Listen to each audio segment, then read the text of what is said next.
Ráda bych se zeptala, jestli mají kojené děti dostatek železa. Železo je samozřejmě součástí mateřského mléka, to jej ale neobsahuje příliš velké množství, na druhou stranu má poměrně dobrou využitelnost. Děti, které nemohou být kojené, mají dostatek železa zabezpečen náhradní mléčnou kojeneckou výživou. Novorozenci si tvoří zásoby železa už během nitroděložního vývoje a proto je důležité, aby maminky měly dostatek železa během těhotenství.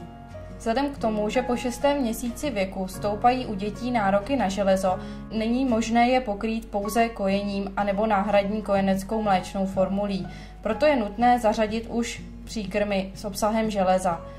Mezi ty patří zejména maso a ryby. Kravské mléko není vhodným zdrojem železa.